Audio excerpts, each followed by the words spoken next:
Jose Mourinho was mocked for warning about Manchester United. Years later, some of his biggest concerns look surprisingly familiar.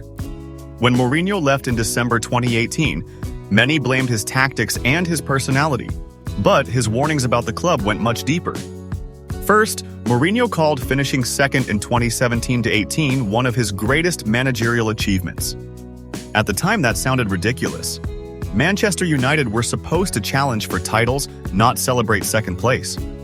But after Mourinho's departure, United failed to turn second place into a sustained title challenge.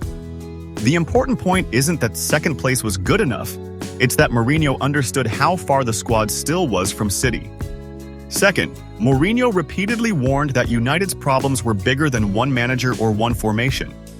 His famous football heritage speech argued that United had fallen behind the elite long before he arrived. And history kept producing the same question: why could different managers not restore Manchester United to the top? That doesn't prove Mourinho was completely right, but it does strengthen his argument that the problem wasn't simply tactical. Third, Mourinho wanted defensive reinforcements in the summer of 2018, and United failed to sign one. Then, 1 year later, United finally signed Harry Maguire for a world record fee for a defender. So Mourinho's frustration over the center-back position suddenly looked less unreasonable. But here's the catch: Maguire wasn't necessarily Mourinho's only or preferred choice, so this is not proof of a conspiracy. Fourth, Mourinho constantly talked about mentality, professionalism, and standards inside the squad. His confrontations with players like Paul Pogba became the symbol of a divided dressing room. And after Mourinho left, United still struggled with consistency, discipline, recruitment, and squad building. But calling those players simply toxic would go too far. Football failure rarely comes from one dressing room villain.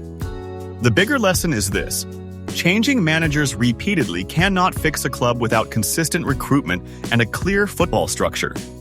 And even now, United's struggles continue to raise questions beyond the touchline.